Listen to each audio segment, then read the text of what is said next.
this is a confident shout, and they've got him this time. Umpire Shepherd wasn't going to allow him to get away with that. And Warne, he's really worked hard to get his man here. He started on leg stump, he's gone to off stump, and I think he's come with a probably an overspinner going straight on.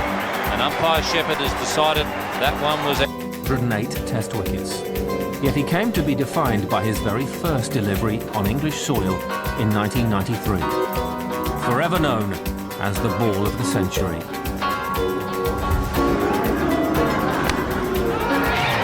He's done it. He started off with the most...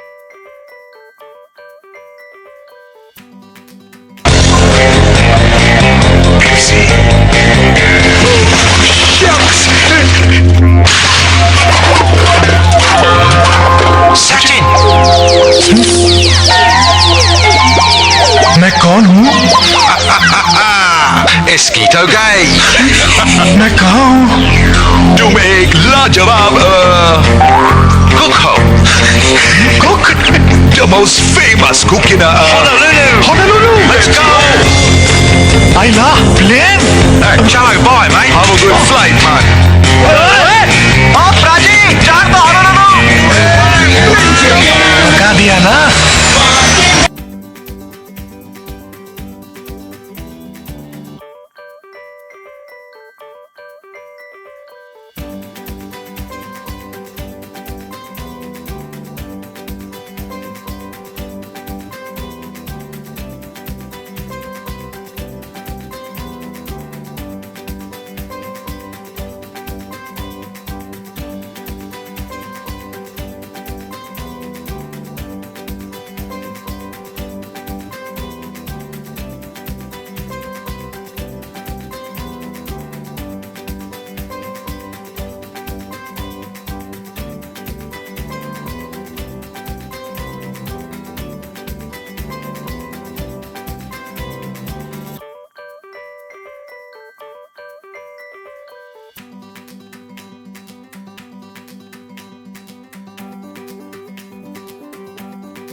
I'm lucky enough to go to and from the cricket with you. We go in Ubers at the moment. Whenever you jump in a car, the Uber driver's face lights up. It doesn't matter whether they're born in Australia, whether they're born in England, whether they're born in India, whether they're born in Pakistan. We did the lunch show yesterday and the crowd was screaming out your name. What have you learned about fame along the way, mate? Yeah, look, it's... I think when you sort of grow up, you think, you know, fame could be pretty cool. And, you know, when I was, I think, 21 or 22 years of age, I had my first, I suppose, exposure to it. And there's no school you can go to learn about it. You just sort of got to try and do the best you can and deal with it, being followed by half a dozen photographers every day or everywhere you go. Which still happens now. You were getting papped on your hotel balcony while you're in Sydney, and you come and you say, oh, they've taken photos of me on the balcony, and the rest of us go, what are you talking about? Yeah, I know, but the Gatting ball changed my life. That was the real turning point from that side of things, where I suppose the media side of people and that side wanted to know everywhere I spent my time. And I sort of resented it a lot. But over time I understand how it works, understand there's a job to do, understand clickbait, understand all that a bit more. Before I'd say, how does this guy write an article about me when he's never met me and he's going on how I play the game out there? I'm a completely different person to how I was on the cricket field. On the cricket field, I'll do anything I can to win, within the laws of the game, but I'll push it if it helps us win as a team. So I was super competitive and all that, but off-field, I think the hardest time it's been when something so personal in my life, getting divorced, was a difficult time in my life and for my children, and it was my fault. So I have to live with that for the rest of my life. So that wasn't easy. A week before the Ashes series to do that, and then had to sort of drag myself off the canvas to get out there and play against, in 2005, and play against a quality England side, to have the Barmy Army for 6 hours a day, not just 10 minutes singing songs and sing Where's Your Missus Gone. And, yeah, good on you, mate. It was a pretty good song.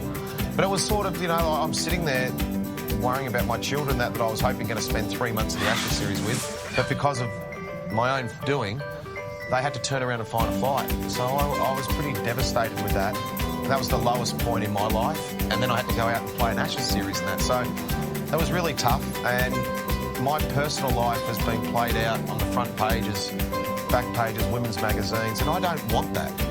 Some people out there think I caught it. Like the other day, I was sitting on my balcony. I got out of the shower, I was sitting on my balcony, and I get papped on my balcony, which I had no idea the guy was there.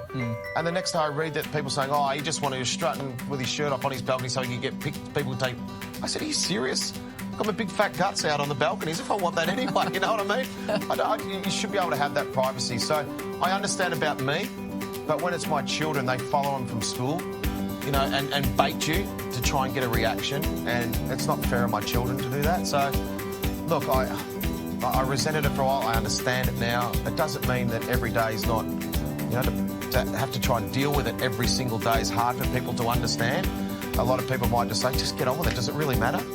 But when it affects your life, affects your children's life, that you don't leave your house because you're getting followed and they drive like maniacs and try and cut you off and your kids get scared in the car, so you stay in your house, that's a bit of an issue, So, that side of things is, you can have that. I was a cricketer, I played an unbelievable era of Australian cricket. I did some pretty special things myself, and I'm very grateful for that and the opportunity I had. I'm glad that the public, I think the public still like me because I've always been honest. I've owned my mistakes. I think that's the problem where some sportsmen these days get into trouble when they try and pretend to be something they're not. Well, I'm fascinated by that because you've had your ups and downs, and we see so much of it nowadays. If you do the wrong thing in the car, well, bang, you're off. The cancel culture. You've managed to ride that out through thick and thin. What do you put that down to? Yet you're still down here at the SCG, the punters are like, Warne, we want a selfie.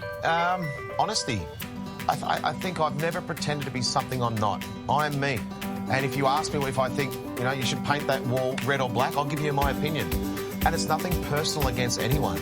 I'm up here, I could easily say great things about everyone and everyone's terrific and everything's wonderful.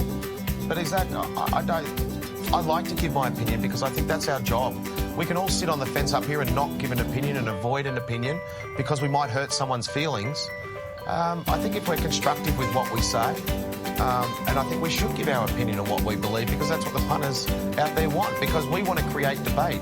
So the punters in there say, no, Warnie's wrong. I agree with Howie. I like that. I don't mind it, but I'm not up here to make friends.